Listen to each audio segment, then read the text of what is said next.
নমস্কার, সুপ্রভাত। আজ ৫ই সেপ্টেম্বর শিক্ষক দিবস এবং ডক্টর সর্বপল্লী রাধাকৃষ্ণনের জন্মদিবস উপলক্ষে আমি কিছু নিয়ে এসেছি। আজ এই দিনটি একজন শিক্ষক শিক্ষিকা ও ছাত্রছাত্রী উভয়ের কাছে একটা বিশেষ দিন। তাই আজ এই দিনে আমি পৃথিবীর সমস্ত শিক্ষক ও শিক্ষিকাদের জানাই শতকোটি প্রণাম। সর্বপ্রথম আমাদের এই পৃথিবীর সর্বশ্রেষ্ঠ শিক্ষক ও শিক্ষিকা হলেন স্নেহময়ী পিতা ও মমতাময়ী মা, যাদের হাত ধরে অর্থাৎ যাদের কাছ থেকে আমরা প্রথম বর্ণ পরিচয়, প্রথম মুখের ভাষা এবং যত ভালো শিক্ষা সব আমরা তাদের কাছ থেকেই লাভ করেছি।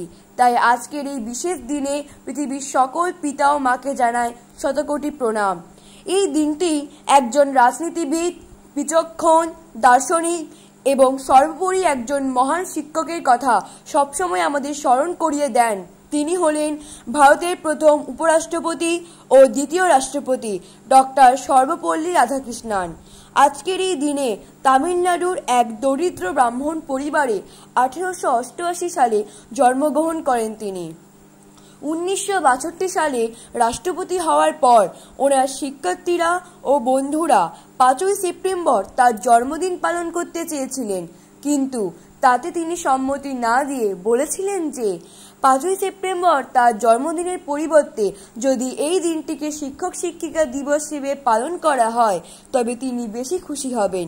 তাই তখন থেকে এই দিনটিকে শিক্ষক শিক্ষিকা দিবস হিসেবে পালন করা হয়। পুরো পৃথিবীটি যেন একটি স্কুল, যেখানে আমরা সবসময় কিছু না কিছু শিখে চলেছি। শিক্ষকেরা শুধু আমাদের শেখান না, আমাদেরকে ভালো ও মন্দের পার্থক্যটাও বুঝতে সাহায্য করেন।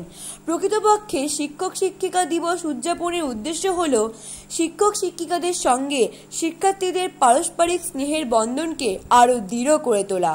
তাই শিক্ষক শিক্ষিকারা সবসময় আমাদের চোখে স্মরণীয় ও বরণীয় হয়ে থাকবেন। নমস্কার।